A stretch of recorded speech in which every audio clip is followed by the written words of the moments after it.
Veuillez vous asseoir.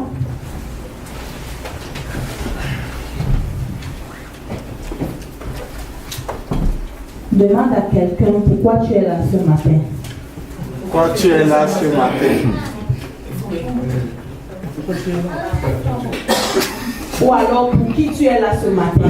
Pour qui tu es là ce matin? Pour la solution. Pour la solution.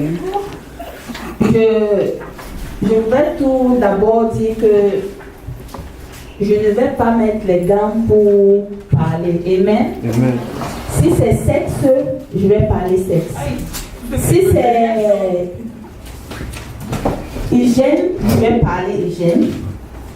Si tu te sens indexé, ça veut dire que tu dois faire quelque chose par rapport à ce point-là qui t'a touché. Amen. Amen. Tu n'es que touché quand tu as besoin de solutions à cet endroit-là. C'est un truc qui a été identifié dans ta vie et tu dois suffisamment être sensé pour reconnaître que non, si ça me touche, je ferais mieux de changer dans ce domaine-là. C'est ici dont j'ai besoin de santé. Amen. Amen. Et c'est bon. Je suis désolée pour les enfants qui sont là, mais ils doivent partir dans quelques minutes. On doit venir les chercher. Il faut demander à la aide de venir les chercher. Parce que je me dis qu'il y a des choses dont nous allons parler, nous n'avons pas besoin de nous. Yes. Nous n'avons pas besoin de nous cacher. Amen. Et nous n'aurons pas besoin que les enfants soient là ce matin.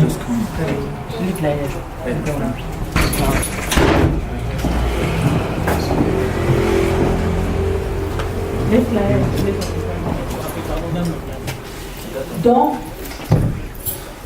comme nous l'avons si bien dit au départ, nous parlerons de tout ce matin. Nous allons parler de tout et soyez prêts à prendre les notes, à poser des questions. Et comme je dis souvent, je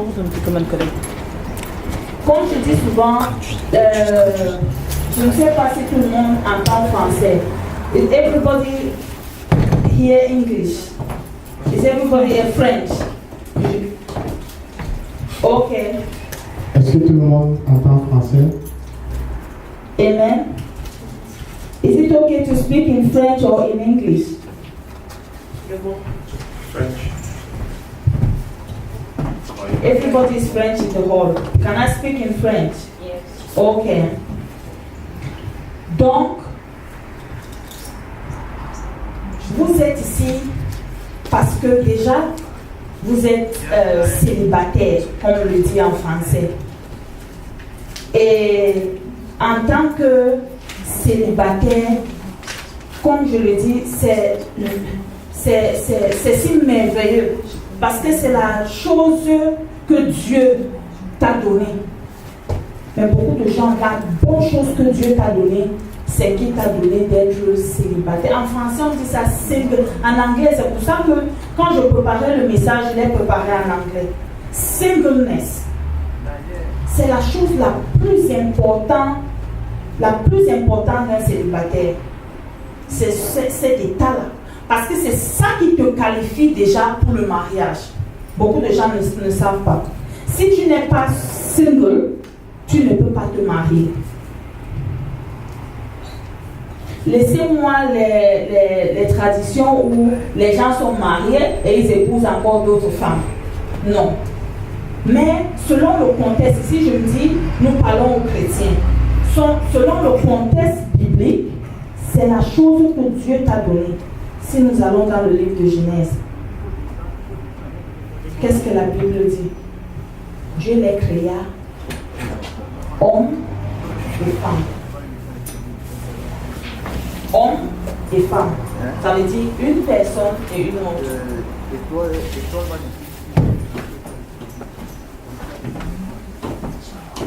Amen. Donc, si tu attends être marié pour jouir de ça, ou alors tu crois que c'est le fait que tu sois marié qui va t'enlever ça. Non, même dans le mariage, tu dois comprendre que tu dois être entier dans le mariage. Sinon, tu auras des problèmes. C'est cette position-là qui te rend quelqu'un d'entier. Tu es entier dans le mariage. Les gens confondent souvent le célibat à c'est en anglais qu'ils disent singleness et puis loneliness. Je ne sais pas quel est le mot en français pour loneliness. Solitude. Beaucoup de gens sont précipités dans le mariage à cause de la solitude et non à cause du fait qu'ils soient célibataires. Il y a une très grande différence. Beaucoup de gens aujourd'hui confondent ça. C'est parce qu'ils sont seuls qu'ils se précipitent dans le mariage. Le fait que tu sois célibataire ne fait pas de toi un homme seul. Vous comprenez, non? Parce que tu peux être marié et toujours être seul. L'homme est dans ton mariage. Vous allez vous poser la question, comment est-ce possible? Mais c'est possible. Il y a des stars qui divorcent. Pourquoi? Parce qu'ils sont seuls. Ils ne sentent pas leur mari là. Ils ne sentent pas leur femme là. Parce qu'ils sont seuls. Donc, toi étant célibataire, tu n'es pas automatiquement lonely. C'est vrai que tu es seul parce que tu es une seule personne, mais tu n'es pas... Parce que quand on dit loneliness, c'est que ça, l'intonation que ça donne, c'est la solitude, ça donne... tu es désespéré dans ça, ça commence à être un poids sur toi. Mais le célibat est une très bonne chose. Qu'est-ce que Paul dit par rapport à ça? Au fur et à mesure que nous allons entrer dans ça, nous allons ouvrir les Écritures et nous allons parler de ça. Je suis juste en train de donner une introduction. Mais je vous dis que vous êtes déjà qualifiés pour le mariage. Voilà un pas, parce que vous êtes single,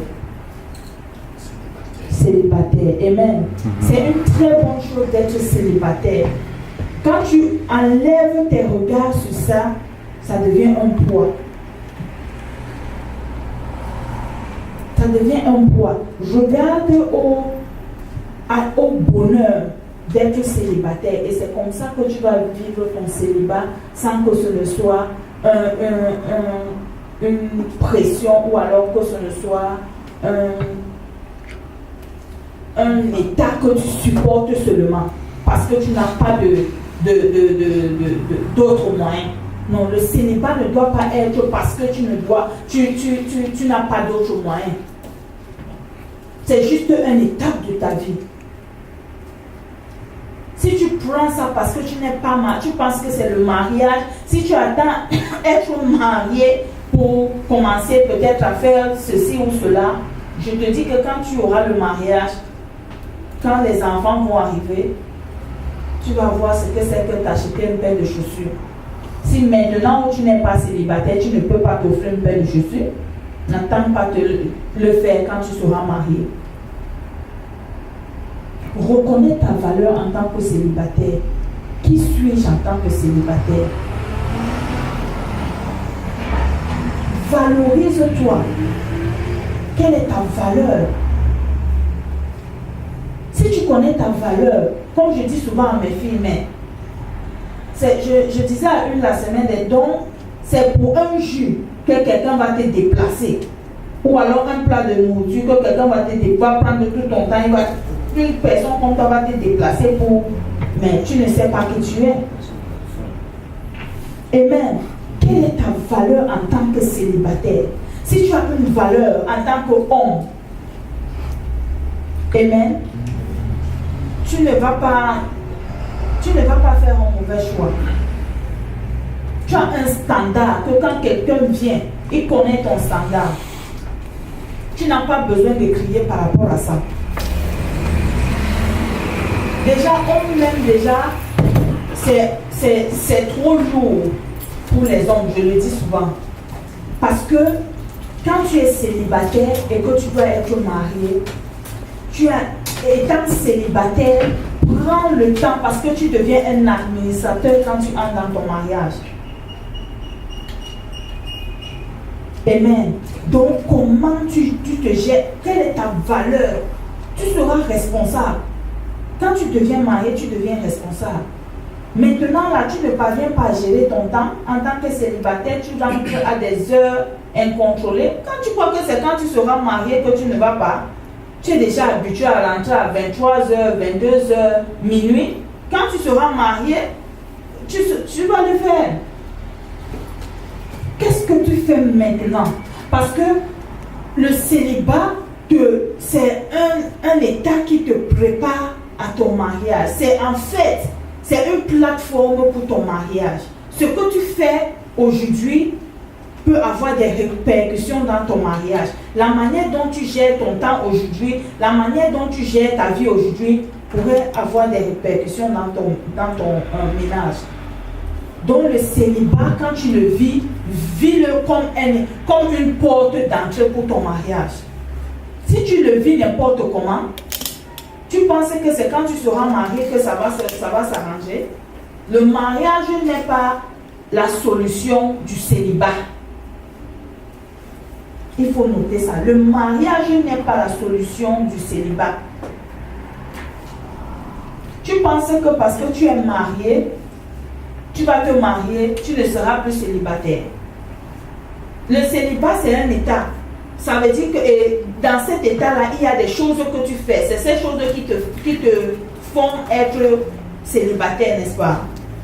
Tu peux aussi être marié, mais être célibataire dans le mariage. Bien que tu sois marié, c'est juste une compagnie que tu as dans ta vie. Mais maintenant, si cette personne-là vient et que tu continues de vivre ta vie de célibat, elle sera mariée, mais toi, tu ne seras pas marié. Ce sera juste de nom. C'est quoi même? Est-ce que c'est le mariage qui vient nous enlever de cette oui, ça nous enlève, bon, on a une compagnie. Mais le célibat, c'est une vie. C'est ce que je veux par là dire. C'est un état de vie. C'est comment tu vis ta vie. Comment tu vis ta vie. Comment tu valorises ta vie. Comment tu valorises même ce pourquoi tu veux t'engager. Est-ce que tu t'es déjà assis, tu as dit que je veux me marier? Qu'est-ce que c'est que le mariage? Quelles sont mes responsabilités en tant que père dans le mariage? Quelles seront mes responsabilités en tant que mère dans le mariage? Tu n'arrives